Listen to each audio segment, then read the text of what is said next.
नमस्ते। अफगानिस्तान से इस वक्त एक बड़ी और बेहद अहम खबर निकलकर सामने आ रही है। तालिबान की सरकार के भीतर सब कुछ ठीक नहीं चल रहा। काबुल और कंधार के बीच सत्ता को लेकर खींचतान अब सिर्फ अटकलें नहीं रह गई है, बल्कि इसके संकेत खुले तौर पर दिखने लगे हैं। तालिबान के सर्वोच्च नेता हिबतुल्लाह अखुंदजादा और देश के गृह मंत्री सिराजुद्दीन हक्कानी के बीच मतभेद की खबरों ने पूरे क्षेत्र में हलचल मचा दी है। सवाल यह है कि आखिर ऐसा क्या हुआ कि जिस तालिबान को एकजुट और अनुशासित संगठन माना जाता था, उसके भीतर अब दो पावर सेंटर की चर्चा होने लगी है। पिछले कुछ महीनों की घटनाओं पर नजर डालें तो तस्वीर धीरे धीरे साफ होती है। कंधार, जहां से अखुंदजादा तालिबान की वैचारिक और धार्मिक कमान संभालता है, वहां से लिए जा रहे फैसलों और काबुल में बैठी सरकार के कामकाज के बीच की दूरी बढ़ती दिखी है। सिराजुद्दीन हक्कानी की सार्वजनिक मौजूदगी अचानक कम हो गई।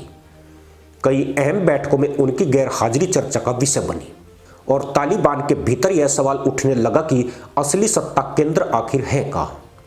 क्या फैसले काबुल में हो रहे हैं या फिर सब कुछ कंधार से तय किया जा रहा है? यहीं से कहानी सिर्फ अफगानिस्तान तक सीमित नहीं रहती। जैसे ही तालिबान की इस अंदरूनी खींचतान की खबरें बाहर आई, पाकिस्तान में इस पर खास दिलचस्पी दिखाई देने लगी। वजह साफ है।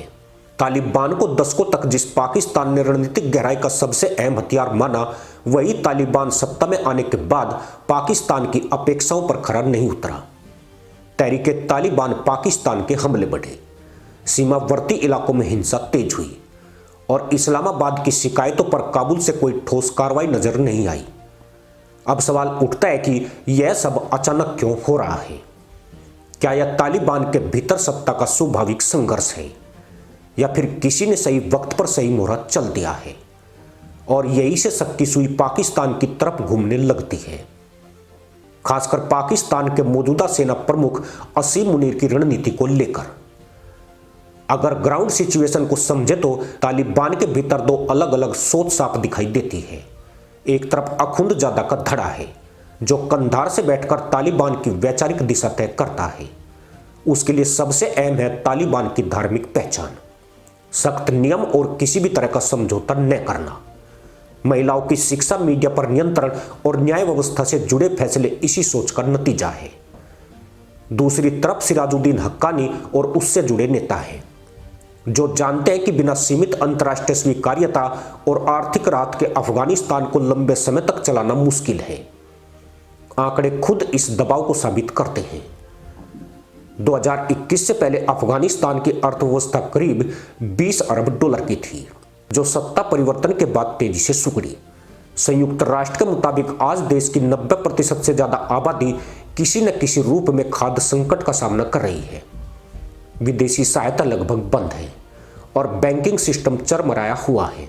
ऐसे हालात में तालिबान के भीतर यह बहस तेज होना स्वाभाविक है कि क्या सिर्फ वैचारिक शक्ति के सहारे सत्ता बची रह सकती है। अब आते हैं उस बिंदु पर जहां यह मामला और दिलचस्प हो जाता है। सिराजुद्दीन हक्कानी कोई साधारण नेता नहीं है। हक्कानी नेटवर्क को लंबे समय तक तालिबान का सबसे ताकतवर सैन्य गुट माना गया है। अमेरिकी रक्षा रिपोर्ट्स बताती है कि 2010 से 2018 के बीच अफगानिस्तान में हुए कई बड़े और जटिल हमलों के पीछे इसी नेटवर्क की भूमिका थी। अमेरिका ने हक्कानी पर $10 मिलियन का इनाम रखा, जो आज भी औपचारिक रूप से लागू है। इसके बावजूद सत्ता में आने के बाद हक्कानी का रुख अपेक्षाकृत व्यवहारिक दिखा। उसके बयानों में राष्ट्रीय जिम्मेदारी, स्थिरता और भविष्य जैसे शब्द बार बार सुनाई दिए। यही बात अखुंदजादा के कट्टर समर्थकों को खटकती है। उन्हें डर है कि कहीं व्यावहारिकता के नाम पर तालिबान अपनी मूल पहचान से समझौता न कर बैठे। अब इस पूरे खेल में पाकिस्तान की भूमिका क्यों संदिग्ध लगती है? इसकी वजह है पाकिस्तान की अपनी मजबूरी।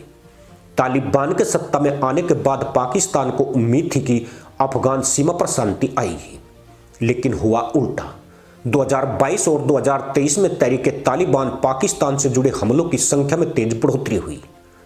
पाकिस्तानी आंकड़ों के मुताबिक सुरक्षा बलों पर हमले पिछले वर्षों की तुलना में लगभग दोगुने हो गए। हर बार उंगली अफगान सीमा पार उठी, लेकिन तालिबान ने सीधे हस्तक्षेप से दूरी बनाए रखी। यहीं से असीम मुनीर की चिंता शुरू होती है। एक तरफ पाकिस्तान आर्थिक संकट से जूझ रहा है। IMF के कर्ज और राजनीतिक अस्थिरता ने सेना पर दबाव बढ़ा दिया है। दूसरी तरफ सुरक्षा मोर्चे पर हालात बिगड़ते दिख रहे हैं। ऐसे में पाकिस्तान के लिए यह जरूरी हो जाता है कि वह अफगानिस्तान में किसी ऐसे गुट को मजबूत करे जो उसकी बात सुने।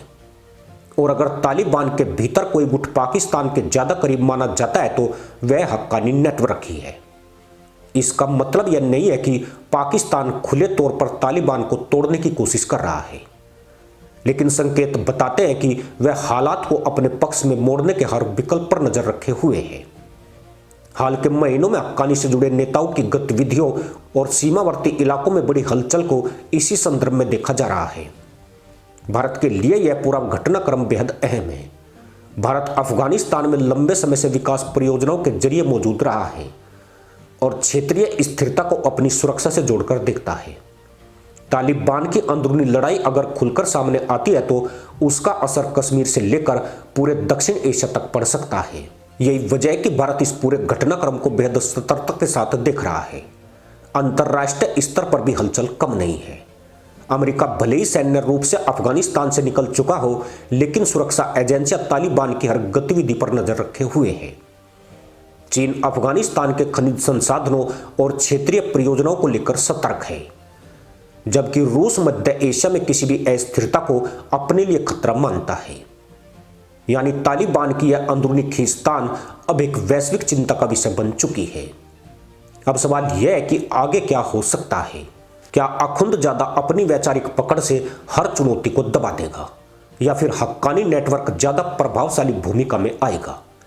क्या पाकिस्तान इस मौके का फायदा उठाने की कोशिश करेगा, या फिर यह दांव उसी पर उल्टा पड़ेगा? और सबसे अहम सवाल, क्या तालिबान इस टकराव को संभाल पाएगा, या फिर अफगानिस्तान एक और अस्थिर दौर की तरफ बढ़ रहा है? इतिहास बताता है कि अफगानिस्तान की अंदरूनी लड़ाइयों का असर हमेशा सीमाओं से बाहर गया है। इस बार भी ऐसा ही होने की आशंका है। फर्क सिर्फ इतना है कि इस बार दांव बहुत बड़ा है और खिलाड़ी ज्यादा सतर्क है। इसी के साथ अनुमति दोस्तों, जय हिंद, वंदे मातरम।